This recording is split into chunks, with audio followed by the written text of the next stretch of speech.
नमस्कार साथियों, मैं Sandeep Pandey green word publication के इस ऑनलाइन प्लेटफॉर्म पर आप सभी का बहुत बहुत स्वागत करता हूं। जैसा कि आप लोग जानते हैं, हम लोग डिस्कस कर रहे हैं एलटी ग्रेड अपकमिंग एग्जाम के लिए प्रैक्टिस सेट। इसी क्रम में आज हमारा सेकंड प्रैक्टिस सेट है, इसको हम लोग समझते हैं।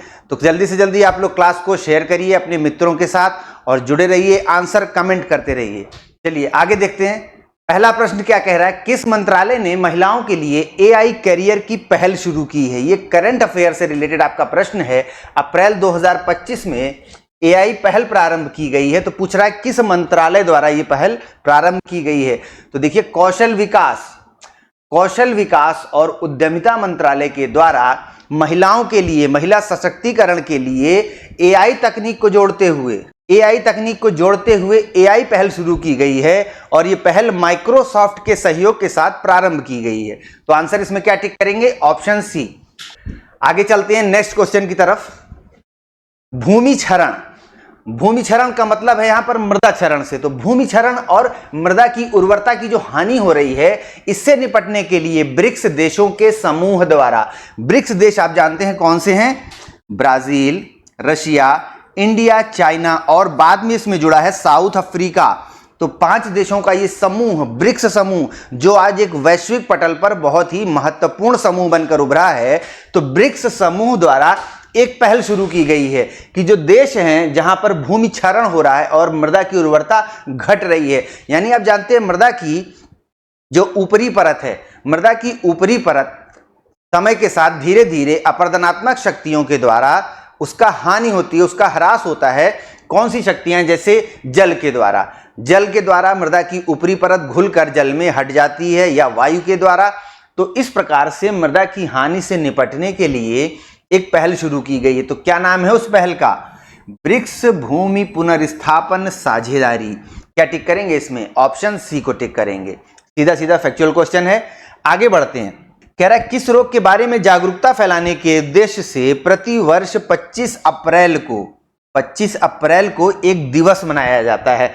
तो किस रोग के बारे में जागरूकता फैलाने के लिए ये दिवस मनाया जाता है, यानी सीधे सीधे बताइए ये कौन सा दिवस है 25 अप्रैल का।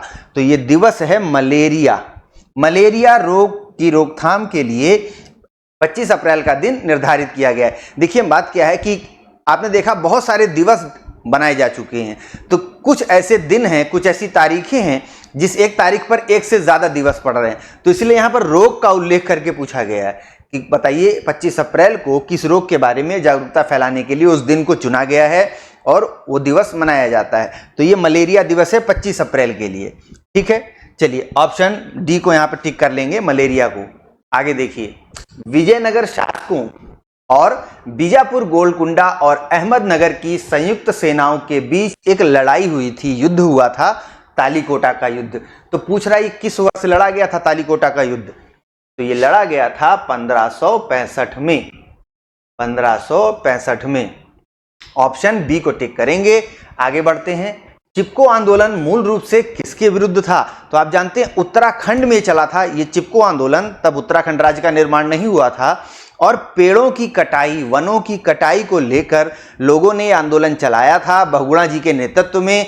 और लोग पेड़ों से, वृक्षों से लिपट जाते थे कि अगर आपको वृक्ष काटना है तो पहले हमको काटना होगा। तो सोचिए कितना पर्यावरण प्रेम था ये।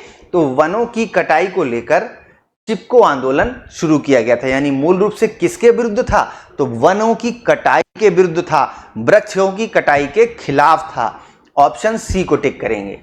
आगे देखते हैं। निम्न में से कौन से ओजोन रिक्तिकारक हैं, यानी कुछ ऐसे पदार्थ हैं, कुछ ऐसे केमिकल हैं जो ओजोन में डिप्लीशन यानी ह्रास करते हैं। डिप्लीशन क्या चीज है ये, देखिए जो हमारे क्लोरोफ्लोरोकार्बन है यानी CFCs इसका बहुवचन क्लोरोफ्लोरोकार्बन्स और हेलोन्स, जो हेलोन्स हमारे पीरियोडिक टेबल में जो हेलोन्स वर्ग के अंतर्गत जो गैसेस आदि आती हैं, और कार्बन टेट्राक्लोराइड CCl4, ये सभी तत्व क्या हैं, ये सभी तत्व जो ओजोन गैस पाई जा रही है हमारे वायुमंडल में, क्षोभ मंडल के ऊपर। आप जानते हैं क्षोभ मंडल के ऊपर समताप मंडल है। हम अगर वायुमंडल को संकेंद्रीय कोसेंट्रिक परतों में बांटें तो सबसे निचली परत है क्षोभ मंडल। सभी मौसमी घटनाएं और सभी जीवधारी इसी क्षोभ मंडल सबसे नीचे वाली परत में पाए जाते हैं। क्षोभ मंडल के ऊपर समताप मंडल है। समताप मंडल 50 किलोमीटर की ऊंचाई तक है। समताप मंडल में ही ओजोन गैस की परत पाई जाती है, जिसका निर्माण कैसे होता है? तो सूर्य की अल्ट्रावायलेट किरणें जो बहुत ही ऊर्जावान किरणें हैं, उनकी जो फ्रीक्वेंसी है वो ज़्यादा है, ऊर्जावान किरणें हैं। तो जब ये किरणें हमारी वायुमंडल में ऑक्सीजन के मॉलिक्यूल से टकराती हैं तो O2 जो मॉलिक्यूल है इसका विभाजन हो जाता है सिंगल O में, O एटम में, ऑक्सीजन के एटम में, तो ये एटॉमिक ऑक्सीजन बन जाती है। अब O2 के और भी अणु हैं तो O2 प्लस O मिलके बन जाता है O3 यानी कि ओजोन। तो इस प्रकार से ओजोन का निर्माण होता है कहाँ? समताप मंडल में। और इस ओजोन में कमी हो जाती है, इस ओजोन की सघनता में कमी होती है, यानी ये ओजोन गैस नष्ट होती रहती है इन तत्वों के द्वारा।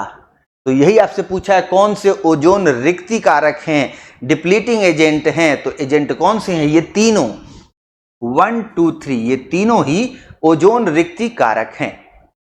तो आंसर क्या टिक कर लेंगे? 1 2 एंड 3 ऑप्शन डी। देखिए वीडियो ये चलाया जा रहा है आप सभी के लिए। हमारी जो पुस्तक है, पुस्तक आपको दिखा देते हैं। एलटी ग्रेड 2025 के लिए जो अपकमिंग एग्जाम है आपका, मोस्ट प्रोबेबली 2026 में ये एग्जाम होने वाला है। इसके लिए इस बुक में एक प्रीवियस ईयर का पेपर है और 10 प्रैक्टिस सेट हैं। प्रैक्टिस सेट आप देख रहे हैं, बिल्कुल आपके एग्जाम्स को देखते हुए अभी तक का जो पैटर्न रहा है इस एग्जाम को लेकर, उसी को लेकर ये प्रैक्टिस सेट बनाए गए हैं। हूबहू उसी रूप में क्वेश्चंस के जो सब्जेक्ट्स, जिस सब्जेक्ट से क्वेश्चन लिए गए हैं, तो वो सब्जेक्ट्स भी उसी अनुपात में लिए गए हैं जिस अनुपात में आपसे पूछे जाते हैं। तो इसको सॉल्व करते रहिए। प्रैक्टिस सेट लगाना बहुत ज़रूरी है। पढ़ाई आप सभी कर ही रहे हैं, पहले से भी करते आए हैं, लेकिन अपनी तैयारी को जांचना जरूरी है कि हमारी तैयारी किस जगह पर स्टैंड कर रही है। तो वो कैसे चेक होगा? वो चेक होगा यही क्वेश्चन सॉल्व करने से। तो वीडियो के साथ जुड़े रहिए और अपने मित्रों के साथ भी इसको शेयर करते रहिए। चलिए आगे देखते हैं, नेक्स्ट क्वेश्चन की तरफ पढ़ते हैं।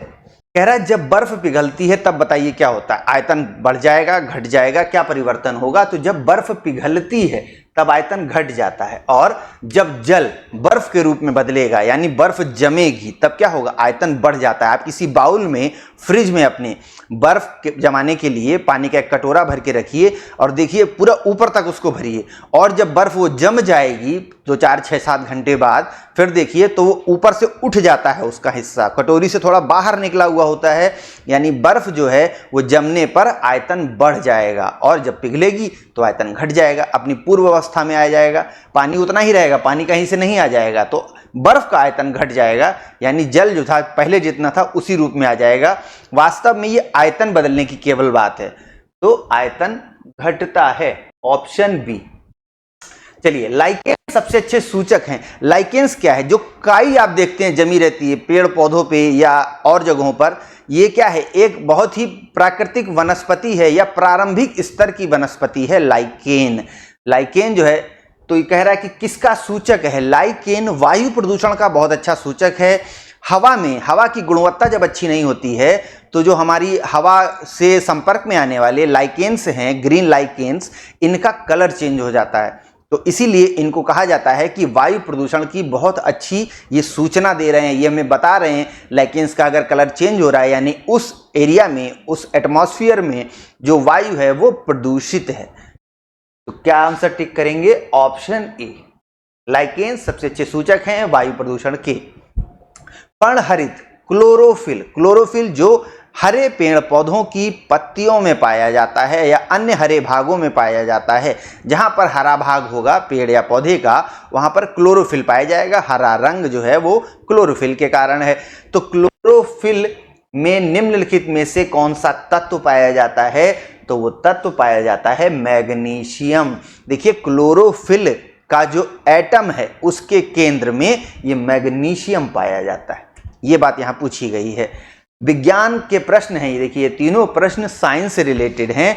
और साइंस आपके इन एग्जाम्स में कैसा पूछा जाता है, जो अप्लाइड साइंस है, बिल्कुल कोर साइंस से नहीं पूछा जाएगा यहाँ पर, लेकिन अप्लाइड साइंस पूछा जाएगा, जिसका डे टू डे लाइफ में यूज होता हो, डे टू डे लाइफ में वो एप्लीकेबल हो, अप्लाइड साइंस पूछा जाएगा। तो आंसर सी को यहां पर टिक कर लेंगे। आगे देखते हैं, डेंगू बुखार को लेकर पूछ रहा है कि डेंगू बुखार में मानव शरीर में निम्न में से किसकी कमी हो जाती है। तो आप जानते हैं जब व्यक्ति डेंगू वायरस से संक्रमित होता है, मच्छर के द्वारा डेंगू वायरस से वो संक्रमित हुआ, तो बॉडी में प्लेटलेट्स की कमी हो जाती है। रक्त में रक्त का थक्का जमाने के लिए, थक्का क्लॉटिंग, तो थक्का जमाने के लिए प्लेटलेट्स की जरूरत होती है। और जब प्लेटलेट्स की संख्या गिरती जाती है तो ब्लड कैसा, आप देखेंगे जिनकी प्लेटलेट्स की संख्या बहुत ज्यादा गिर जाती है तो उनको ऊपर से रक्त चढ़ाया जाता है, इसीलिए प्लेटलेट युक्त रक्त चढ़ाया जाता है। ऐसा ब्लड जिसमें प्लेटलेट्स पर्याप्त मात्रा में है, जिससे इस जो संक्रमित व्यक्ति है इसकी जो प्लेटलेट्स हैं उनको बढ़ाया जा सके संख्या को। तो ये प्लेटलेट्स की कमी के कारण बॉडी में आप देखेंगे कि जगह जगह पर ब्लड का रिसाव होने लगता है, तो ब्लड जो है वो रिसने लग जाता है, ब्लीडिंग स्टार्ट हो जाती है, कई बार यूरिन में भी ब्लड आने लग जाता है अगर प्लेटलेट्स की संख्या बहुत ज्यादा कम हो जाए। तो ऑप्शन क्या टिक करेंगे, ए। अगला प्रश्न देखते हैं, तेंदुलकर समिति को लेकर। तेंदुलकर समिति भारत में बनाई गई थी जो गरीबी रेखा के निर्धारण से संबंधित थी। तो तेंदुलकर समिति के अकॉर्डिंग इस समिति ने क्या बताया कि भारत में कितने प्रतिशत लोग गरीबी रेखा के नीचे रह रहे हैं। तो वही प्रतिशत आपसे पूछा है और ये बिल्कुल बहुत ही महत्वपूर्ण प्रश्न है, कई एग्जाम्स में गाहे बगाहे ये क्वेश्चन दिखता रहता है। तो क्या टिक करेंगे इसमें, 37.2। आप लोग भी जानिए, जो लोग नहीं जान रहे हैं, कि भारत में देखिए तेंदुलकर समिति के अकॉर्डिंग 37.2% लोग गरीबी रेखा से नीचे हैं, यानी मोटा मोटा अनुमान लगाइए तो 40% लोग गरीबी रेखा से नीचे। ठीक, प्रतिशत लगा लीजिए, प्रतिशत। ऑप्शन बी को यहां पर टिक कर लेंगे। चलिए आगे बढ़ा जाए।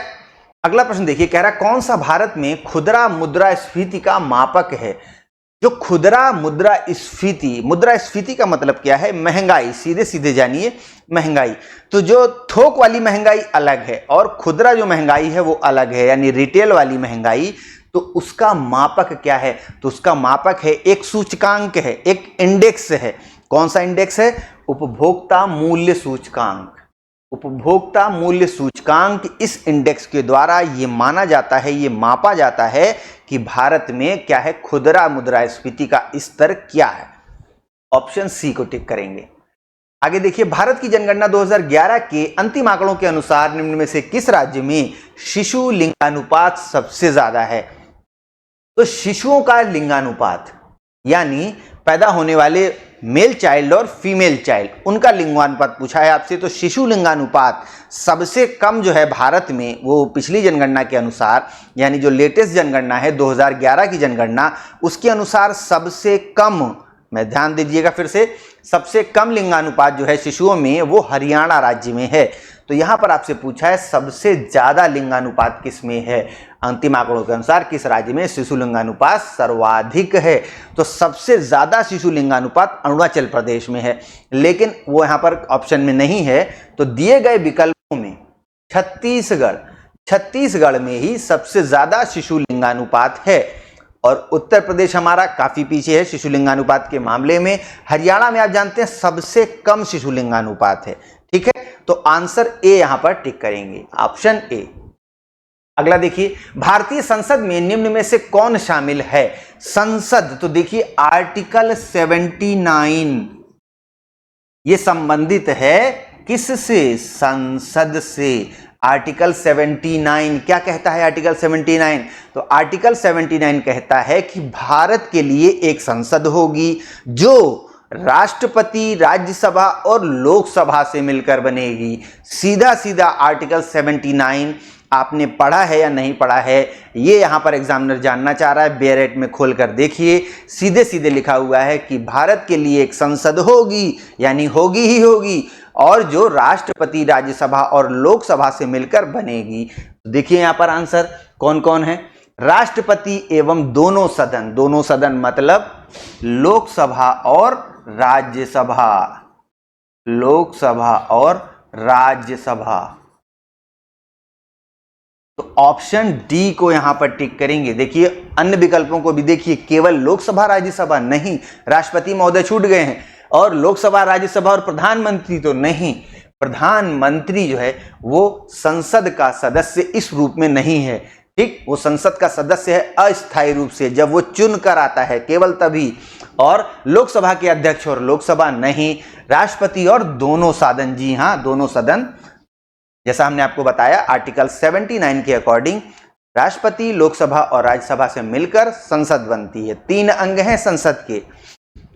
चलिए आगे चलते हैं। निम्न में से कौन भारत के उपराष्ट्रपति का निर्वाचन करता है? तो भारत के उपराष्ट्रपति का निर्वाचन करना हो या उपराष्ट्रपति को पद से हटाना हो, तो इससे संबंधित क्या प्रावधान है कि देखिए, राष्ट्रपति के निर्वाचन में लोकसभा के दोनों ही सदनों के, चाहे वो संसद के दोनों ही सदनों के सदस्य भाग लेते हैं। लोकसभा के और राज्यसभा के सदस्य जो निर्वाचित हैं, तो निर्वाचित सदस्य, संसद के निर्वाचित सदस्य और राज्य की विधानसभाओं के निर्वाचित सदस्य। यानी एक बात तो तय है कि राष्ट्रपति के चुनाव में, फिर से ध्यान दीजिएगा, उपराष्ट्रपति नहीं बल्कि राष्ट्रपति के चुनाव में संसद के निर्वाचित सदस्य और राज्य विधानसभाओं के निर्वाचित सदस्य भाग लेते हैं।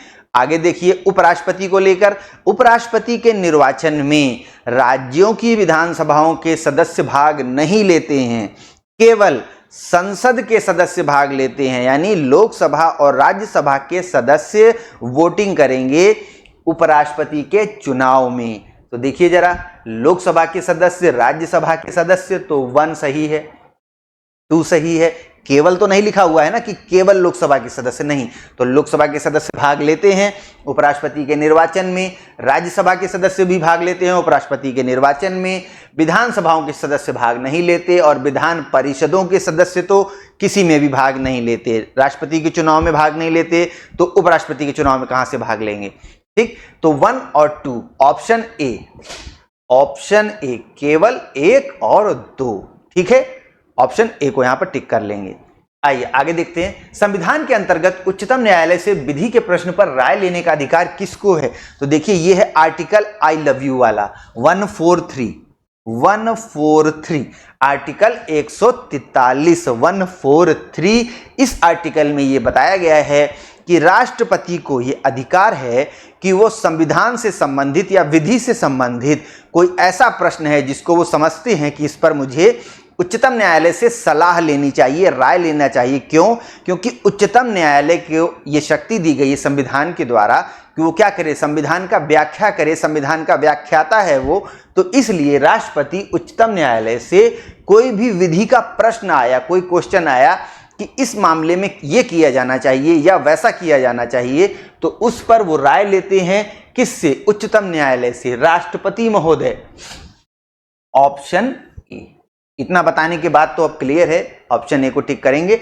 आगे देखते हैं। क्षेत्रफल की दृष्टि से इन देशों का आरोही क्रम लगाना है। आरोही क्रम मतलब देखिए, आरोही है 3 अक्षरों से बना हुआ, छोटा है। अवरोही कैसा है? 4 अक्षरों से बना हुआ है। तो यानी आरोही मतलब छोटे से शुरू करेंगे, छोटा शब्द है। अवरोही बड़ा शब्द है तो बड़े से शुरू करते हैं। तो देखिए आरोही क्रम यानी छोटे से बड़े की ओर चलेंगे। तो आइए देखते हैं। अर्जेंटीना, अर्जेंटीना से बड़ा है भारत?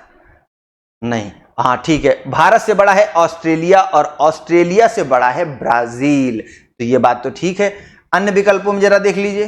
ब्राजील, ब्राजील से तो छोटा है अर्जेंटीना। हमें आरोही क्रम लगाना है, छोटे से बड़े की ओर बढ़ना है। इन 4 देशों में देखेंगे तो सबसे छोटा अर्जेंटीना ही है क्षेत्रफल में। छोटा बड़ा का मतलब यहां पर क्षेत्रफल, एरिया के हिसाब से है।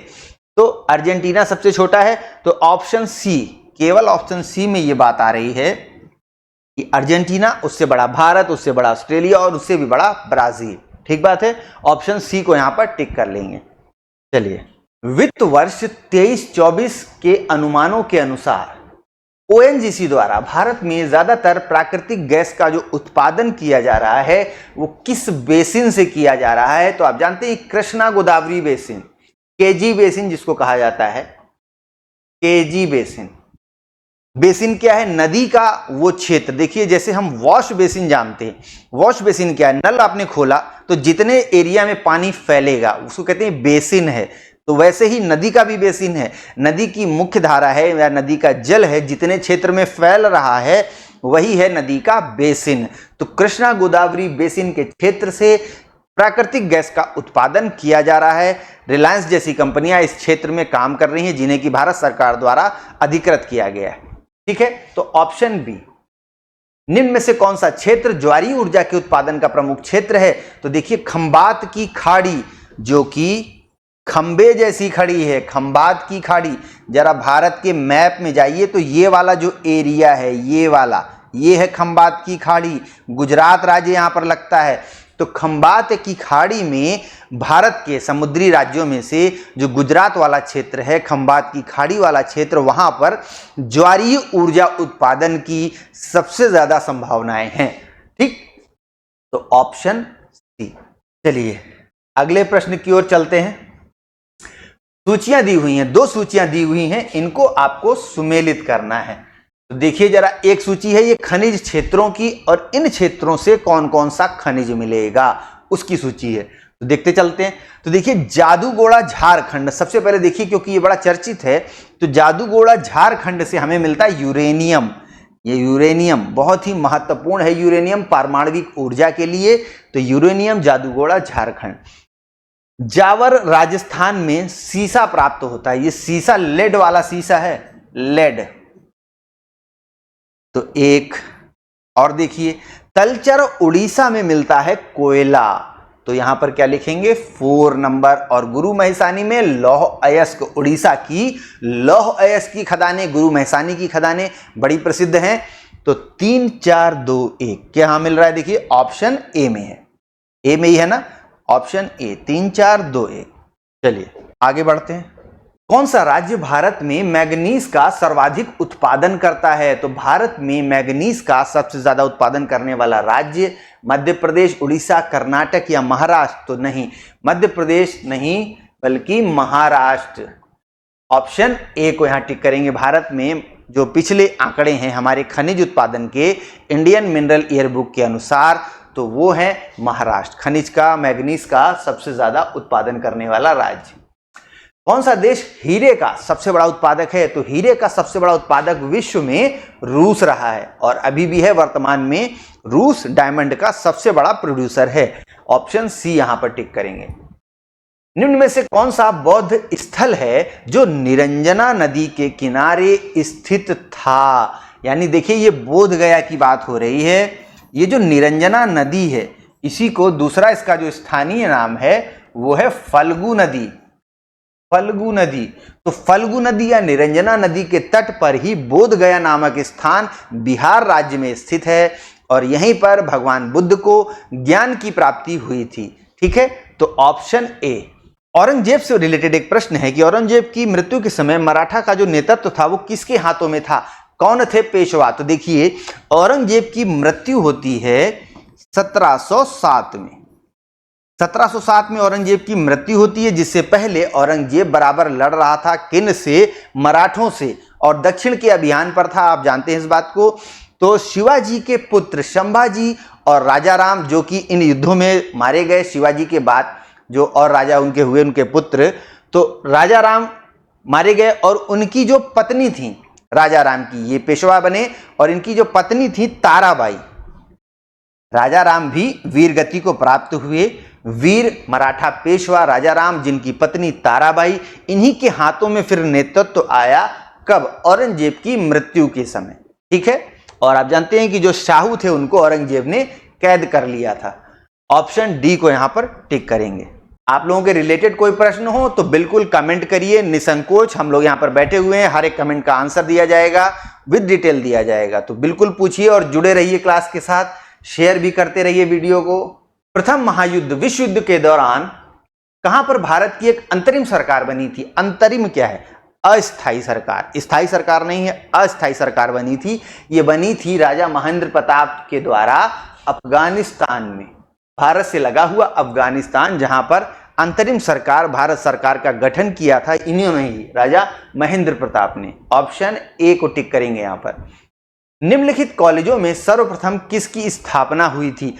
देखिए राजा राम मोहन राय द्वारा, इनको राजा जी भी कहा जाता है, राजा राम मोहन राय के द्वारा 1817 में डेविड हेयर, अंग्रेज हैं ये डेविड हेयर, इन्हीं की सहयोग से, इन्हीं की हेल्प से भारत में बहुत ही सुधारों के लिए जाने जाते हैं डेविड हेयर। तो डेविड हेयर के सहयोग से राजा राम मोहन राय ने कलकत्ता में हिंदू कॉलेज की स्थापना की थी। तो सबसे पहला स्थापित होने वाला कॉलेज यही है भारत में, हिंदू कॉलेज।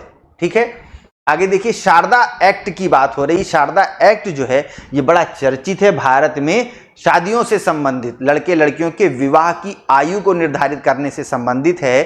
तो कह रहा है कि शारदा अधिनियम के अंतर्गत लड़कियों एवं लड़कों के विवाह की न्यूनतम आयु क्या निर्धारित की गई थी? तो न्यूनतम आयु निर्धारित की गई थी लड़कों के लिए 18 और गर्ल्स के लिए 14। 18 और 14 देखिए कहां है?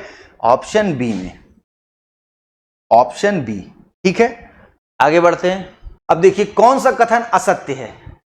ब्रह्मपुत्र नदी की जो लंबाई है ये असम घाटी में लगभग 750 किलोमीटर है।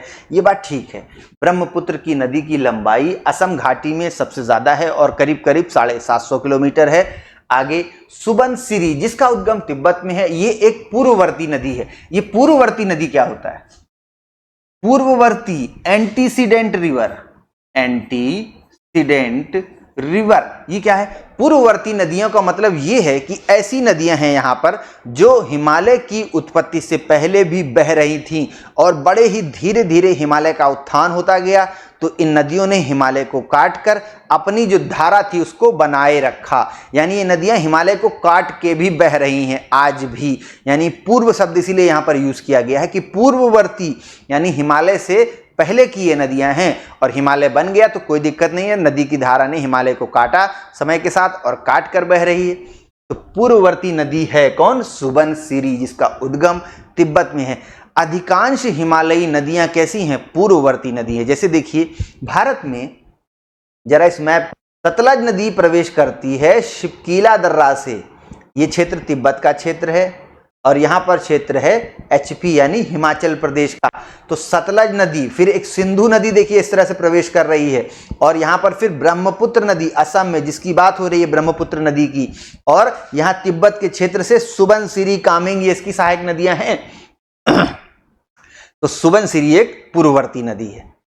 तो दूसरा कथन भी आपका सही है, ए सही है, बी सही है। और देखते हैं भाई कौन सा गलत है। आगे कह रहा है सुबनसिरी, कामेंग, मानस और संकोश ये ब्रह्मपुत्र नदी के बाएं तट पे मिलने वाली सहायक नदियां हैं। ये कथन गलत हो गया क्योंकि देखिए ये आ रही है आपकी ब्रह्मपुत्र नदी और ये कामेंग, मानस, असम की मानस नदी है। ये कामेंग, मानस, संकोश ये दाहिने तट की नदी है, राइट हैंड साइड। नदी का तट कौन सा होता है? हम नदी जिस दिशा में बह रही है, जिस तरफ नदी का जल जा रहा है उस दिशा में मुंह करके खड़े हो जाइए। तो आपका दाहिना नदी का दाहिना, आपका बायां नदी का बायां। तो दाहिना तट राइट बैंक, बैंक ट्रिब्यूटरी है कौन सी? ये सभी नदियां। तो ये कथन गलत हो गया बस एक शब्द से, बायां नहीं बल्कि दायां, यानी राइट बैंक, दाहिने तट पे मिलने वाली ये नदियां हैं। तो ऑप्शन सी गलत हो गया, डी तो कोई बात ही नहीं है। तो क्या टिक करना है? असत्य कथन टिक करना है, ऑप्शन सी को टिक कर लीजिए। चलिए आगे बढ़ते हैं। इनमें से देखिए नेशनल पार्क दिए हुए हैं और राज्य दिए हुए हैं, आपको बताना है कौन सा सुमेलित नहीं है। तो देखिए वांसदा ये गुजरात में है, Keoladeo national park, Keoladeo bird sanctuary Rajasthan में है, बिल्कुल राजस्थान का भरतपुर और आगरा जो अपना है उत्तर प्रदेश का, इनकी सीमा पर ही स्थित है ये केवलादेव। फिर ओरंग असम में और पालकोंडा, पालकोंडा ये तो आंध्र प्रदेश में है, आंध्र प्रदेश में, ना कि तमिलनाडु में। तो गलत कथन आपसे पूछा था तो ऑप्शन ए को टिक कर लेंगे। ठीक है, निम्न में से किस प्रकार के अधिवास का विकास सड़क, नदी या नहर के दोनों किनारों पर होता है? तो जरा देखिए इस चीज को, कोई रोड है, ये प्रश्न है। हमने आपको बताया था कि एनसीईआरटी में जो चैप्टर है एक अधिवास वाला, मानव बस्तियों के प्रतिरूप, वहां पर ये उल्लेख है इन चीजों का। तो किस प्रकार के अधिवास का विकास सड़क या नदी है या नहर है? नहर भी देखिए कुछ ऐसे ही लंबाई में नहर होती है, लंबाई में सड़क होती है, या नदी भी इसी प्रकार से होती है। तो इनके दोनों ओर जब बस्तियां बसती हैं तो देखिए इसका रेखाकार प्रतिरूप, रेखा के आकार का एक प्रतिरूप यानी एक पैटर्न डेवलप हो जाएगा। ठीक है, ऑप्शन सी को टिक कर लेंगे। देख लीजिए इसको, चाहे तो आप स्क्रीनशॉट भी ले सकते हैं। चलिए आगे देखते हैं। 2 सूचियां हैं, इनको आपको मिलाना है। थोड़ा सा भूगोल से रिलेटेड ये प्रश्न है कि नदी के लूप जैसा मोड़ कहां बनेगा। तो नदी के लूप जैसा मोड़ आप जानते हैं जो गोखुर झील बनती है, ये नदी जा रही है, अब यहां पर कोई ऊंचा स्थल आ गया तो नदी थोड़ा सा इधर मुड़ गई, फिर नदी नीचा स्थल मिला, यहां बहने लगी। तो ये वाला जो हिस्सा है ये क्या बना, विसर्प बना। सर्प से बना शब्द है विसर्प बना, मिएंडर बना या गोखुर झील बन जाएगी जब यहीं पर जल रुक जाएगा और नदी कुछ समय बाद, देखिए इस प्रकार से ये झील बन गई और नदी कुछ समय बाद ऐसे बहने लगी, तो ये क्या बन जाती, गोखुर झील बन जाती। जैसे वुलर झील है जम्मू कश्मीर में, वो गोखुर झील है। तो जरिए आइए यहां पर मिलाते हैं। तो नदी के लूप जैसा मोड़, इसको हटाइए, तो नदी विसर्प द्वारा निर्मित चापाकार झील, बिल्कुल सही। जो आपका चौथी नंबर पे दिया है सूची में उसको यहां रखेंगे 4। नदी के तटबंध, तो देखिए तटबंध से क्या मिलेगा, नदी के मुहाने पर अवसाद निक्षेपण से निर्मित आकृति, और क्या है, पवन द्वारा निक्षेपित महीन बालू, तो इससे बनेगा ना बालू की छोटी पहाड़ी। तो यहां पर वन, और समुद्र तट के निकट एकल दीवार जैसी शैल आकृति, तो समुद्र तट पर तीव्र ऊर्ध्वाधर शैल। तो क्या बन गया यहां पर 2, तो 4 2 1 3, 4 2 1 3 ऑप्शन ए। ठीक बात है। चलिए आगे देखिए, एक संकल्पना है, थिंकर से रिलेटेड ये प्रश्न है कि विशिष्ट जीवन पद्धति जेनर दवी, इसकी संकल्पना किसने प्रस्तुत की थी। CD फोर्ट ने, ई रेक्ल्यू ने, वाइडल डी ला ब्लाश ने या जीन ब्रून्स ने। तो देखिए ये संकल्पना प्रस्तुत की है जीन ब्रून्स ने। गोंडवाना लैंड के टूटने का क्रम प्रारंभ हुआ। ये गोंडवाना लैंड जो है जिसका भाग है कौन कौन, जो दक्षिण वाले भाग हैं, देखिए जैसे भारत का प्रायद्वीपीय खंड, तो ये भाग हैं गोंडवाना लैंड के। तो कहाँ इसका प्रारंभ कब हुआ इसके टूटने का, कि गोंडवाना लैंड टूटेगा, दक्षिण अमेरिका उससे बनेगा और दक्षिण अफ्रीकी देशों का निर्माण होगा, ऑस्ट्रेलिया से निकलेगा। तो इनका निर्माण कब हुआ है, जुरासिक युग में, जुरासिक पीरियड में गोंडवाना लैंड का जो टूटने का क्रम है वो प्रारंभ हुआ है। Option B. शान का पठार, शान का पठार बिल्कुल भारत से लगा हुआ म्यांमार, तो म्यांमार में स्थित है ये शान का पठार। भारत का नक्शा अगर देखेंगे तो देखिए ये बिल्कुल यहाँ पर नागालैंड और अराकान योमा श्रेणी है, फिर इसी के साथ लगा हुआ ये म्यांमार देश है। तो म्यांमार में ही मौजूद है शान का पठार। निम्न में से कौन सा देश भूमिबद्ध है, यानी भूभाग से गिरा हुआ, यानी लैंड लॉक्ड है। लैंड लॉक्ड किसे कहते हैं, ऐसा देश जिसकी कोई जलीय सीमा नहीं है, चारों तरफ उसकी सीमा कैसी है, जमीन वाली सीमा है, जल की सीमा नहीं है उसके चारों। जैसे देखिए प्रायद्वीपीय भारत जो है उसके 3 तरफ क्या है, जल वाला क्षेत्र है, समुद्री क्षेत्र है, अरब सागर, बंगाल की खाड़ी और दक्षिण में हिंद महासागर। तो इसको लैंडलॉक्ड नहीं कहेंगे। लैंडलॉक्ड किसको कहेंगे, चाहे देश पूछा जाए चाहे स्टेट पूछा जाए, उसके चारों ओर जल वाली सीमा नहीं होनी चाहिए, जल का कोई क्षेत्र नहीं होना चाहिए, केवल क्या होना चाहिए, केवल जमीन होनी चाहिए। ठीक, तो कौन सा देश है इनमें से, यूरोपीय देश है हंगरी। हंगरी, ये हंगरी यूरोप का देश जो लैंडलॉक्ड है। आगे देखते हैं, 2 सूचियां हैं, इनको सुमेलित करना है। तो देखिए खनिज दिए हैं, उसके उपयोग दिए हुए हैं। तो पहला खनिज है खनिज पहला कौन सा है, चूना पत्थर। तो चूना पत्थर का यूज कहां होता है, चूना पत्थर का यूज होता है सीमेंट बनाने में। तांबे का यूज कहां होता है, बिजली के उपकरण, बिजली के जो उपकरण है तांबे से ही, देखिए तांबे के तार बनाए जाते हैं, और भी अन्य बहुत से उपकरणों में तांबा सभी जगह यूज होता है, घरों में जो बिजली के उपकरण है। ठीक, आगे देखिए शोरा, शोरा का यूज होता है उर्वरक यानी फर्टिलाइजर बनाने में, और चांदी विद्युत लेपन में यूज होती है। 2 3 1 4 ऑप्शन ए में दिया हुआ है, 2 3 1 4। ठीक है, कुछ गलती होगी तो बताइएगा आप लोग। भारत की 2011 की जनगणना के अनुसार देश में सबसे कम लिंगानुपात किस राज्य में है, इसकी तो बात हो चुकी है, हम लोगों ने अभी किया था लिंगानुपात वाला प्रश्न, उसमें था कि हरियाणा राज्य में सबसे कम शिशु लिंगानुपात दर्ज किया गया है? तो यहां पर शिशु नहीं पूछा है, कुल लिंगानुपात पूछा है।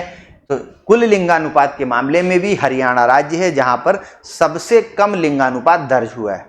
निम्न में से कौन सी भू आकृति है जो कास्ट स्थलाकृति से संबंधित नहीं है?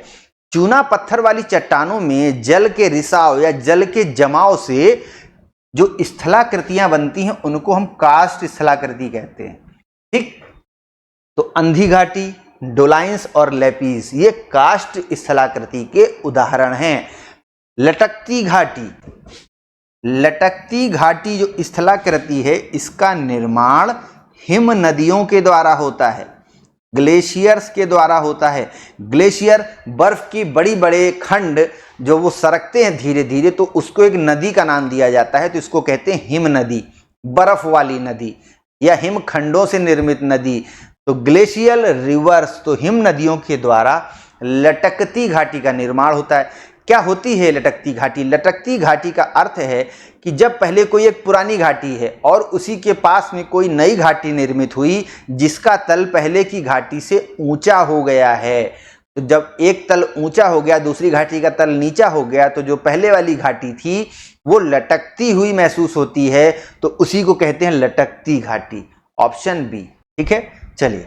पृथ्वी की जो परपटी है उसके ठीक नीचे मेंटल होता है, ठीक बात है। सबसे ऊपर है भूपरपटी, भूपरपटी, इसके नीचे मेंटल और मेंटल के नीचे कोर, कोर या क्रोड इसको इंग्लिश में कहते हैं। तो कह रहा है कि जो मेंटल है जो परपटी के नीचे है वो किससे बना होता है? तो आप जानते हैं सियाल, सियाल, सीमा और नीफे, ये इनका कंपोजिशन है कि इन चीजों से ये परतें मुख्यतः बनी हैं। और भी बहुत से तत्व हैं लेकिन मुख्यतः इनसे बनी है। तो सियाल है परपटी में, मेंटल में है सीमा यानी सिलिका और मैग्नीशियम। तो जरा देखिए विकल्पों में सिलिका और मैग्नीशियम, बस यही दो तत्व हैं।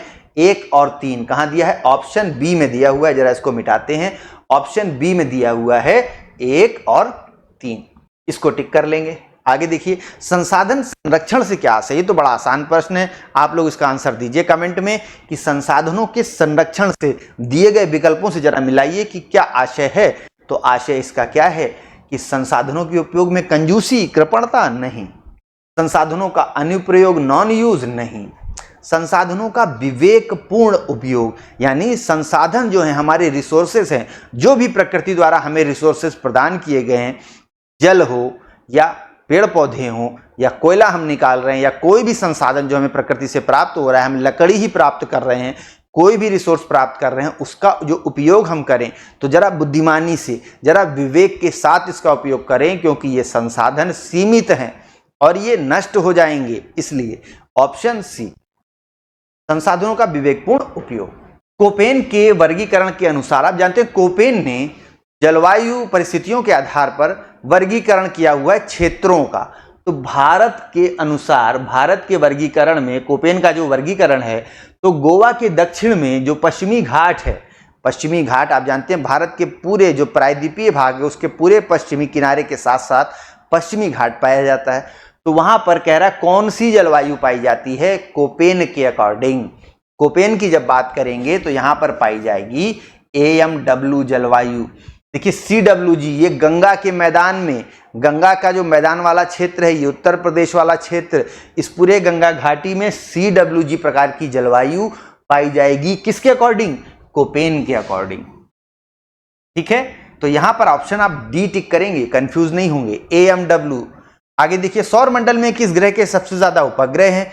तो सबसे ज्यादा उपग्रह शनि ग्रह के हैं, शनि ग्रह के सबसे ज्यादा उपग्रह। किन प्रकार की फसलें मिट्टी की उत्पादकता को बढ़ाती हैं? तो जो दलहनी फसलें होती हैं, दालों वाली फसलें, वो क्या करती हैं? मिट्टी की उत्पादकता को बढ़ाती हैं। क्यों? क्योंकि दलहनी फसलों की जड़ों में एक बैक्टीरिया पाया जाता है, राइजोबियम बैक्टीरिया, जो कि सहजीविता का उदाहरण है।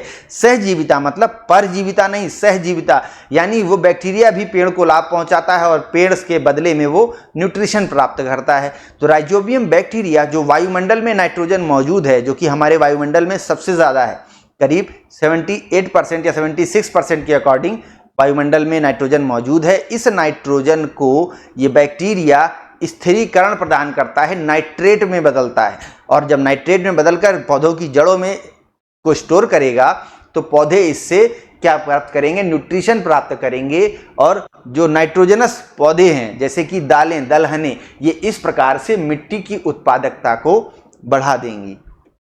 सिल पूछ रहा है, क्या है सिल? एक चट्टान है, और कैसे बनती है सिल? तो जो मैग्मा है जब वो परतों के रूप में ठंडा होता है तो उसी से रिलेटेड ये प्रश्न है। कठोर हुए मैग्मा द्वारा निर्मित समानांतर चादर, इसी को हम कहते हैं सिल। सिल रॉक का, चट्टान का निर्माण होगा।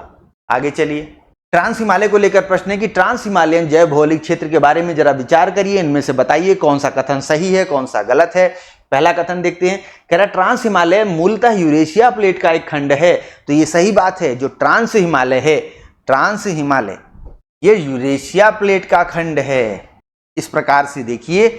और जो हमारा प्रायद्वीपीय खंड था ये आप जानते हैं कि दक्षिण में था, बहुत ही दक्षिण में, वहां से गति करते करते आगे बढ़ा उत्तर पूर्व की ओर, और यहाँ थी यूरेशियन प्लेट। तो यूरेशियन प्लेट का भाग है जो इस प्रायद्वीपीय खंड से टकराकर ऊपर उठा, जिससे ट्रांस हिमालय बना, ट्रांस हिमालय बना। तो पहला कथन आपका सही है, इसे तिब्बती हिमालय या टेथिस हिमालय की भी संज्ञा प्रदान की गई है, सही बात है।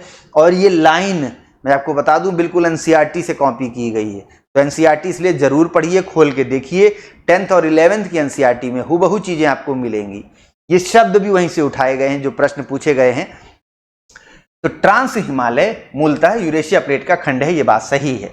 इसके अंतर्गत लद्दाख, कश्मीर और सिक्किम का जो ऊपरी क्षेत्र है, ऊंचाई वाला क्षेत्र, वो आता है, और हिमाचल का लाहुल प्रदेश आता है। जो यहाँ पर हिमाचल है, हिमाचल राज्य भारत का, इसके उत्तर में ही लाहुल स्पीति की घाटी है। हिमाचल के उत्तर में लद्दाख से लगती हुई लाहुल स्पीति की घाटी, तो ये भाग कौन सा है? यही तो भाग है ट्रांस हिमालय वाला।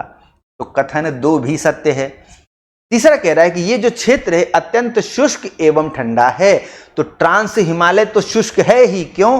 क्योंकि महान हिमालय आएगा इसके दक्षिण में, और महान हिमालय के वृष्टि छाया क्षेत्र में पड़ने के कारण ट्रांस हिमालय में बारिश नहीं हो पाती है। जो मानसूनी पवनें हैं वो हिमालय से टकराकर हिमालय के दक्षिण में, या कहिए महान हिमालय के दक्षिणी क्षेत्र में तो वर्षा करती हैं, लेकिन जब इन पर्वतों के सहारे ये पवनें ऊपर उठती हैं तो इनकी जो नमी है वो खत्म हो चुकी रहती है, क्योंकि बारिश तो कर चुकी है, अब नमी इनके पास बची नहीं है।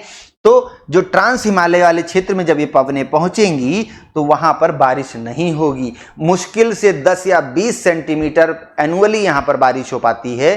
तो ये कैसे हैं? ये कोल्ड डेजर्ट हैं, ठंडे मरुस्थल वाला क्षेत्र है। तो 3 ये भी आपका सत्य हो गया। तीनों कथन सही हैं, यानी ऑप्शन डी को टिक कर लीजिए, उपर्युक्त सभी ठीक है, कोई दिक्कत इसमें।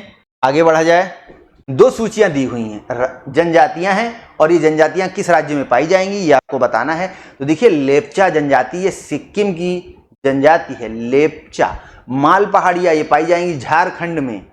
गोंड और भील, तो देखिए भील जनजाति तो राजस्थान की है, और गोंड जनजाति मध्य प्रदेश की है।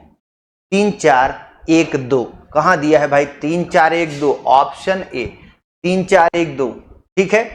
चलिए ऑप्शन ए को टिक कर लेंगे। भारत में संख्या एक रोग है, संख्या से प्रभावित भूगर्भ जल सबसे अधिक कहां विस्तृत है? तो भूगर्भ जल ये सबसे ज्यादा प्रदूषित है संख्या से पश्चिम बंगाल में। यह भी एनसीईआरटी का प्रश्न है, हूबहू मिलेगा आपको एनसीईआरटी में। कौन सा लौह अयस्क खदान है जो सुपीरियर झील प्रदेश में मौजूद नहीं है?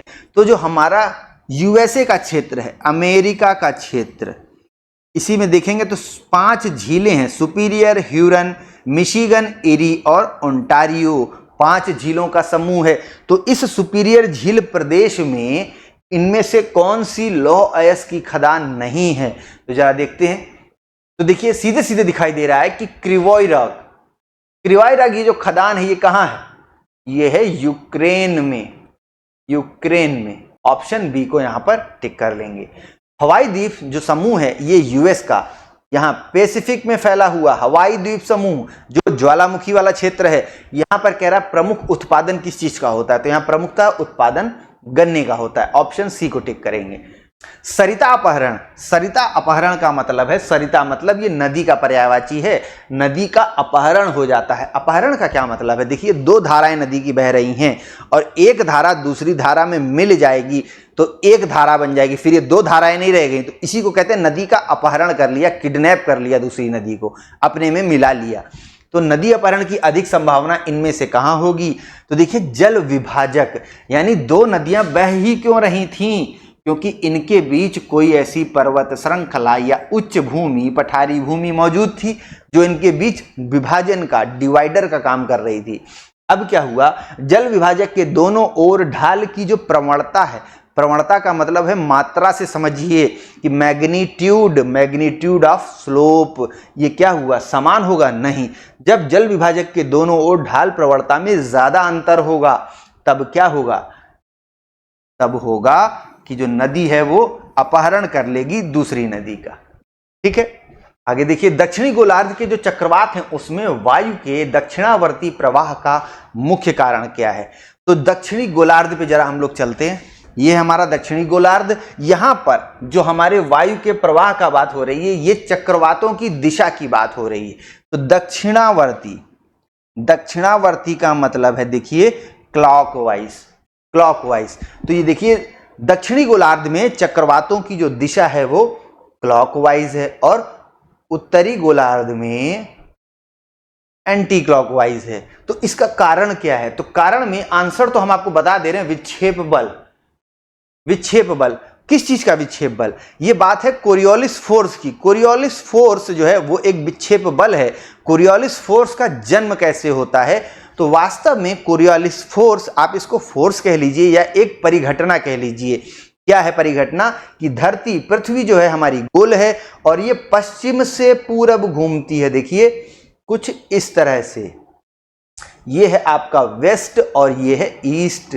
तो पश्चिम से पूरब ये पृथ्वी घूमा करती है और जिस कारण से क्या है, पृथ्वी की जो गोलाई है, तो जो हमारे भूमध्य रेखीय क्षेत्र हैं उनको एक बड़ी दूरी गोलाई में देखिए, क्योंकि पृथ्वी भूमध्य रेखीय क्षेत्र में या बीच में उभरी हुई है। तो जो भूमध्य रेखीय हमारी परिधि है, परिधि इस तरह से फीता लगाइए धरती के चारों ओर, बॉल के चारों ओर, ये परिधि क्या है? ज्यादा है। और ध्रुवीय परिधि देखिए ये कम है। तो जो भूमध्य रेखीय क्षेत्र हैं इनको एक चक्कर पूरा करने के लिए ज्यादा दूरी तय करनी पड़ रही है। और वहीं पर देखिए यहाँ ध्रुवों पर स्थित कोई बिंदु है, कोई स्थान है, वो कम दूरी तय करता हुआ अपना एक चक्कर पूरा कर लेता है। तो इसको बैलेंस रखने के लिए जो हमारा कोणीय संवेग का सिद्धांत है उसके अनुसार भूमध्य रेखीय क्षेत्र पे स्थित जो स्थान है उनकी गति, घूमने की गति तेज है अपेक्षा किसके? ध्रुवीय क्षेत्रों पर स्थित स्थानों की। तो इसी कारण से जो पवनें गति करती हैं उनमें डिफ्लेक्शन पाया जाता है और यहीं से जन्म होता है कोरियोलिस फोर्स का। तो वही विक्षेप बल है कोरियोलिस फोर्स, जिसके कारण दक्षिणी गोलार्ध में पवनें अपने दाहिनी ओर मुड़ती हैं। ठीक है, आगे देखते हैं। नाथपा झाकड़ी जल विद्युत संयंत्र को लेकर पूछा है कि किस नदी पर बनाया गया है? तो ये सतलज नदी पर बना है नाथपा झाकड़ी जल विद्युत संयंत्र। निम्न में से किस एक देश ने दलदली भूमि और तटवर्ती निम्न भूमि को भरकर भूमि का विस्तार कर लिया है? तो ये नीदरलैंड देश है। नीदरलैंड, यूरोप का देश जिसने तटवर्ती भूमि और दलदली भूमि को भरकर अपनी जमीन का विस्तार किया है। जेनस टाइटन और हाइपेरियन आदि किस ग्रह के उपग्रह हैं? तो ये सभी देखिए टाइटन से ही जोड़ लीजिए, वही टाटा की जो टाइटन घड़ी आती है इसी से नाम जोड़ा गया टाइटन। ये सब उपग्रह किसके हैं? शनि के उपग्रह हैं। शंकुधारी वनों में किस प्रकार की मिट्टी पाई जाएगी? तो शंकुधारी वन वही है जो शंकु के आकार के पौधे पेड़ पाए जाते हैं, जो कोनिकल शेप की। तो वो पौधे जहां पाए जाते हैं शंकुधारी वनों में, वहां पर मिट्टी कौन सी पाई जाती है? तो पीड सॉल या पीड जॉल भी कह सकते हैं इसको। तो पीड सॉल या पॉड सॉल मिट्टी पाई जाती है शंकुधारी वनों में। Option A. निम्न में से कौन सा ही सुमेलित नहीं है? नेशनल पार्क दिए हैं, राज्य दिया है, तो जरा देखते चलिए। बनेरघट्टा कर्नाटक सही है। बलप्रक्रम त्रिपुरा नहीं, बलप्रक्रम है मेघालय में। मेघालय में। तो कौन सा सुमेलित नहीं है? ऑप्शन बी सुमेलित नहीं है। आगे देखिए, अधिवास, वही मानव बस्तियों के प्रतिरूप अधिवास, उनकी स्थापना में कौन कौन से कारक उत्तरदायी होते हैं? तो धार्मिक, सांस्कृतिक या राजनीतिक या आर्थिक। तो आप देखिए धार्मिक कारक विशेष रूप से उत्तरदायी हैं, आर्थिक कारक तो और भी ज्यादा उत्तरदायी हैं अधिवासों के प्रतिरूप के निर्माण में, और राजनीतिक सांस्कृतिक कारक भी उतने ही महत्वपूर्ण हैं। बिल्कुल, तो उपर्युक्त सभी। ऑप्शन डी, डायमंड रिंग की घटना देखी जाती है। डायमंड रिंग का मतलब है चमकता हुआ छल्ला, जो डायमंड की तरह, हीरे की तरह चमकता हुआ दिखे। ये कब होता है? जब सूर्य ग्रहण पड़ता है, सूर्य को चंद्रमा ढक लेता है लेकिन पूरा नहीं ढक पाता है, तो चारों ओर एक चमकता हुआ ऐसे छल्ला दिखाई देता है। ठीक है, तो कहां? केवल परिधीय क्षेत्रों के समग्रता निशान के साथ। Option C. आगे बढ़ते हैं। दो सूचियां दी हुई हैं, राज्य हैं और परमाणु शक्ति संयंत्र हैं। तो गुजरात में कौन सा न्यूक्लियर पावर प्लांट है? वो है काकड़ापार। 3। महाराष्ट्र में कौन सा है? तो महाराष्ट्र में है देखिए तारापुर। 4। उत्तर प्रदेश में नरोरा है और राजस्थान में रावत भाटा है। 3 4 2 1 कहां दिया हुआ है? 3 4 2 1 ऑप्शन सी में दिया हुआ है। टिक कर लीजिए। निम्न में से किसने लेबेंस रोम की अवधारणा का प्रतिपादन किया था? तो ये प्रतिपादन किया था रेटजेल ने। Option A. आगे कह रहा है सुमेलित करना है आपको। पास दिए हुए हैं, दर्रा, पास माने दर्रा, दो पर्वतों के बीच में आने जाने का रास्ता। तो नाथुला पास सिक्किम में है, बिल्कुल सही बात है। नाथुला और जेलेपला दो दर्रे महत्वपूर्ण सिक्किम में है। तावकी ताम्बिल कह रहा है तमिलनाडु में नहीं, ये मेघालय में स्थित है, मेघालय में। तो आपसे यही पूछा था कौन सा सुमेलित नहीं है, ऑप्शन बी को टिक कर लीजिए। सागर में भूकंपीय लहरें किस नाम से जानी जाती हैं? तो सागर में जो भूकंपीय लहरें आती हैं उसी को तो कहते हैं सुनामीज। ये बहुवचन कर दिया अंग्रेजी का, देखिए सुनामी, सुनामीज। Option D. संपूर्ण पृथ्वी का औसत रूप से घनत्व क्या है? तो औसत रूप से घनत्व 5.5, 5.5। इसको आज याद कर लेंगे। ये प्रश्न गाहे बगाहे पूछा जाता रहता है, एक स्थायी प्रश्न है। तो पृथ्वी का औसत घनत्व 5.5। निम्न में से किस आकृति का संबंध नदी के कार्यों से नहीं है? तो जरा देखिए, जलप्रपात, गोखुर झील या वी आकार की घाटी, ये सब कौन बनाएगा? नदी ही तो बनाएगी। झरना, झरना किससे बनेगा? नदी से बनेगा। गोखुर झील, अभी हम लोगों ने बात किया था कि नदी बह रही है और अपने रास्ते में मुड़ती है तो वहां पर गोखुर झील बन जाती है। गोखुर मतलब गाय के खुर के समान, या इसको चापाकार भी कह सकते हैं। अभी बिल्कुल हम लोगों ने इसकी बात की है कुछ ही मिनट पहले। वी आकार की घाटी, ये भी नदी के द्वारा निर्मित है। अब बरखान, बरखान क्या है? बरखान ये रेत के टीले हैं, रेत के टीले, बालू के टीले हैं बरखान। और ये नदी द्वारा नहीं बनते हैं, ये हवा के द्वारा बनते हैं, वायु द्वारा निर्मित स्थलाकृति है बरखान। ठीक है, तो ऑप्शन सी को टिक करेंगे यहां पर। चलिए, निम्न में से कौन सही सुमेलित है? पर्वत दिए हुए हैं, देश दिया हुआ है। किलीमंजारो पहला ही गलत हो गया। चिली ये है दक्षिण अमेरिका में, और किलीमंजारो है आपका तंजानिया में। तंजानिया, तंजानिया कहाँ है? तो ये अफ्रीका महाद्वीप में है। अफ्रीका महाद्वीप का सबसे ऊंचा, फिर से ध्यान दीजिए, अफ्रीका महाद्वीप का, पूरे कॉन्टिनेंट का, अफ्रीका कॉन्टिनेंट का सबसे ऊंचा पर्वत है ये किलीमंजारो। और ये कैसा पर्वत है? ज्वालामुखी वाला पर्वत है। ये ज्वालामुखी का विस्फोट होता जाता है और लावा जमता जाएगा। देखिए, इसकी भी ऊंचाई बढ़ती ही रहेगी। तो पहला ही कथन आपका क्या पूछ रहा है? कौन सा सही सुमेलित है? तो ठीक है, पहला तो गलत सुमेलित है। एल्ब्रुस थाईलैंड में नहीं है भैया, ये रूस में है। अकांकागुआ ये भी कनाडा में नहीं है। और किनाबालू मलेशिया। हाँ, तो बस केवल ऑप्शन डी यहां पर सही है आपका। आगे देखिए, प्रमुख नगर की अवधारणा किसने प्रतिपादित की है? तो ये सीधे सीधे जेफरसन महोदय की अवधारणा है, प्रमुख नगर की अवधारणा। आगे बढ़ते हैं। कास्ट, वही कास्ट स्थलाकृति जो चूना पत्थर के जल के रिसने से निर्मित स्थलाकृति, लेपीज आदि। तो कह रहा कास्ट के अपर्दन चक्र के अंत में खड़ी अवशिष्ट पहाड़ियों को क्या कहा जाता है? तो इनको कहते हैं हम्स। Option D. ठीक है, आगे देखते हैं। दो सूचियां हैं, इनका आपको सुमेलित करना है। विसर्प, वही मियांडर बन रहा है जो गोखुर झील बन रही है। तो विसर्प कौन बनाएगा बताइए? नदियां ही तो बनाएंगी। और पुलिन, पुलिन क्या है? जो समुद्र का जल या पुलिन बीच पाए जाते हैं, जो हमारा पश्चिम तटीय क्षेत्र है वहां पर। तो पुलिन, समुद्र भृगु, ठीक है। हिम नदियां यानी बर्फ की नदियां, एक। और लोयस क्या है? लोयस मैदान है, रेगिस्तान वाले मैदान, बालू वाले मैदान, तो 2। 3 4 1 2, ऑप्शन बी। ऑप्शन बी को यहां पर टिक करेंगे, ठीक है। निम्न में से कौन नगरीय संरचना और संरचनात्मक विकास का मॉडल नहीं है? तो कौन सा मॉडल नहीं है भाई? संकेतरी क्षेत्र सिद्धांत, समावेशी पदानुक्रम सिद्धांत, बहुनाभिक सिद्धांत या खंडीय सिद्धांत। तो ऑप्शन सी को यहां पर टिक कर लीजिए। आगे देखते हैं, निम्न में से कौन सा आग्नेय चट्टान का उदाहरण नहीं है? तो देखिए, आग्नेय चट्टान के तीनों उदाहरण हैं, ये बेसाल्ट, ग्रेनाइट और गैब्रो, तीनों ही आग्नेय चट्टान के उदाहरण हैं। आग्नेय चट्टानों द्वारा इनका निर्माण है।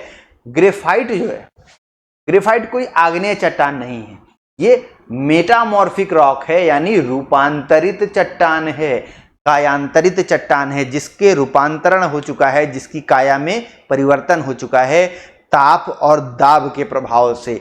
अवसादी चट्टान हो या आपकी आग्नेय चट्टान हो, समय के साथ भूगर्भ में बहुत नीचे दबे रहने के कारण ताप और दबाव, प्रेशर की वजह से इनके जो स्ट्रक्चर है उसमें चेंज आ जाता है, तो कुछ का कुछ और बन जाता है, तो उसी को हम कहते हैं रूपांतरित चट्टान।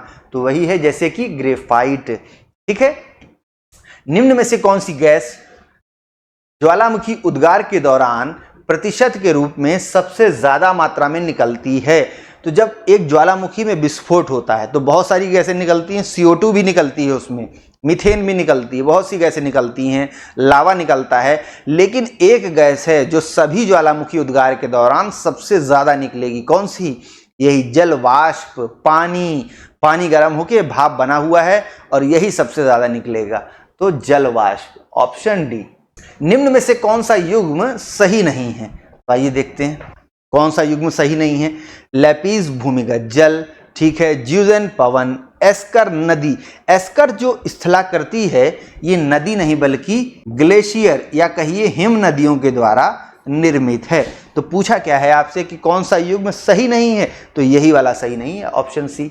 दो परियोजनाएं, सॉरी दो सूचियां हैं, एक परियोजना है और नदियां हैं। तो कौन सी परियोजना किस नदी पर निर्मित है? अलमाटी परियोजना, अलमाटी बांध, ये तो कृष्णा नदी पर निर्मित है, कृष्णा नदी पर। और इदुक्की परियोजना पेरियार नदी पर। और क्या है? रणजीत सागर परियोजना, रणजीत सागर बांध, वही महाराजा रणजीत सिंह पंजाब वाले, तो ये रावी नदी पर। और उकाई जो है ये ताप्ती नदी पर, ताप्ती नदी पर। तो कहां है? 3 4 2 1, ऑप्शन ए में 3 4 2 1। आगे देखिए, वायुमंडल की परतों को लेकर जो अभी हम लोगों ने स्टार्टिंग में बात किया था, कोसेंट्रिक लेयर्स ऑफ एटमॉस्फेयर। वायुमंडल की हमारी जो परतें हैं, सबसे नीचे वाली क्षोभ मंडल, इसके ऊपर समताप मंडल, फिर मध्य मंडल, बीच का मंडल, उसके ऊपर 2 परतें और हैं। तो आइए देखते हैं। क्षोभ मंडल, ठीक है, उसके ऊपर समताप मंडल, फिर आयन मंडल और फिर ओजोन मंडल। तो यहां पर गड़बड़ हो गया, ओजोन मंडल तो समताप मंडल में ही है, तो ये गलत हो गया। फिर देखिए, समताप मंडल, मध्य स्तर, ओजोन मंडल फिर बाद में आ गया, ये भी गलत हो गया। क्षोभ मंडल, फिर समताप मंडल, समताप मंडल के ऊपर मध्य मंडल और मध्य मंडल के ऊपर आयन मंडल, जिसमें क्या है, जो पार्टिकुलेट मैटर है या थोड़े बहुत जो कण हैं वो आयोनाइज्ड हो जाते हैं। क्यों? क्योंकि वायुमंडल की बहुत ऊपर की परत है, यहाँ पर जो सोलर रेडिएशन है उसका प्रभाव ज़्यादा है। गामा किरणें, यूवी किरणें, इनके द्वारा इन पार्टिकल्स का विखंडन हो गया तो वो आयन के रूप में पाए जाते हैं, पॉजिटिव या निगेटिव चार्ज वाले आयन, ठीक है। तो ये वाला आपका ऑप्शन सही है। क्षोभ मंडल, इसके ऊपर समताप मंडल, फिर मध्य मंडल, फिर आयन मंडल। और ऑप्शन डी जरा देख लीजिए, समताप मंडल, अधोमंडल, अधोमंडल कोई मंडल नहीं है, आयन मंडल, मध्य स्तर, ये मध्य स्तर क्या है, तो ये भी विकल्प आपका सही नहीं है, ऑप्शन सी। निम्न में से कौन सा नव्यकरणीय संसाधन है? नव्यकरणीय मतलब रिन्यूएबल, जिसको रिन्यू किया जा सके, यानी जो खत्म ना हो जाए, ठीक। तो कौन सा है? देखिए, खनिज तेल, कोयला, प्राकृतिक गैस, ये सभी सीमित संसाधन हैं, नॉन रिन्यूएबल हैं। और वन जो है हमारे यहाँ पर दिए गए विकल्पों में वन ही एक ऐसा संसाधन है जो है। हालांकि ये भी अगर इनका बहुत बड़े स्तर पर दोहन हो तो वन भी कैसे हैं, समाप्त हो जाएंगे, समाप्त हो ही रहे हैं। तो ऑप्शन डी को फिलहाल यहाँ पर टिक करेंगे। निम्न में से कौन सा द्वीप है जो भारत और श्रीलंका के बीच स्थित है? तो देखिए भारत और यहां तमिलनाडु वाले क्षेत्र से आप आइए तलाई मन्नार की ओर, ये श्रीलंका है अपना, तो यहीं पर आपको रामेश्वरम द्वीप मिलेगा। रामेश्वरम द्वीप यही कनेक्ट कर रहा है भारत और श्रीलंका को। ठीक है, चलिए तलाई मन्नार इसलिए बताया था कि मन्नार की खाड़ी है ये, और ये है पाक की खाड़ी, तो मन्नार की खाड़ी नाम वहीं से निकला है। तलाई मन्नार का क्षेत्र है ये, श्रीलंकाई क्षेत्र है। ज्वालामुखी पर्वत है, देश है, आपको मिलाना है। माउंट रेनियर जो है ये अमेरिका में है। एटना ज्वालामुखी, एटना पर्वत ये इटली का है, इटली का। और आगे देखिए माउंट पेरिकुटीन ये तो मैक्सिको में है, और 4 1 2 3 ठीक फिलीपींस में Mount Apo. Option B, option B को टिक कर लेंगे। भूगर्भिक युग पूछा है जिसका शिवालिक की उत्पत्ति से संबंध है। कौन सा भूगर्भिक युग है? वो युग था प्लीस्टोसीन।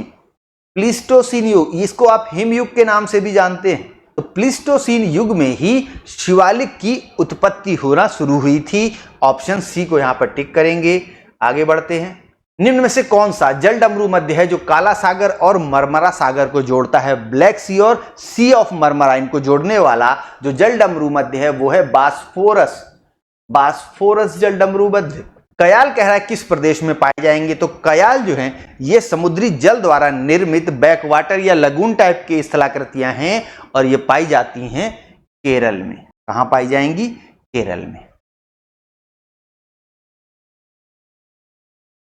तो इसी के साथ आज का हमारा ये प्रैक्टिस सेट कंप्लीट होता है। बुक हम आपको फिर से एक बार दिखा देते हैं। ये एलटी ग्रेड 2025 का जो अपकमिंग एग्जाम है आपका, उसके लिए ये बुक मार्केट में आ चुकी है। इसमें 10 प्रैक्टिस सेट और एक प्रीवियस ईयर का जो क्वेश्चन पेपर है वो दिया गया है, और सारे के सारे जो प्रैक्टिस सेट हैं, जितने भी क्वेश्चन हमने आपको यहाँ पर कराए हैं, उनका आंसर व्याख्या के साथ दिया हुआ है। लेकिन व्याख्याएं अलग से दी हुई हैं। आप क्वेश्चंस को सॉल्व करिए और अपने आप को, अपनी तैयारी को परखिए कि आप कहाँ पर स्टैंड कर पा रहे हैं, और जुड़े रहिए हमारे साथ। जहाँ भी आपको चीज़ें समझ में नहीं आती हैं उसके लिए बताने के लिए ये क्लासेस आपकी कंटिन्यू हैं, जिसमें आपको सारी चीज़ें डिटेल में बताई जाएंगी।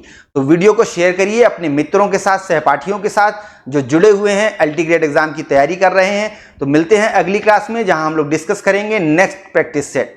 तब तक के लिए बहुत बहुत धन्यवाद।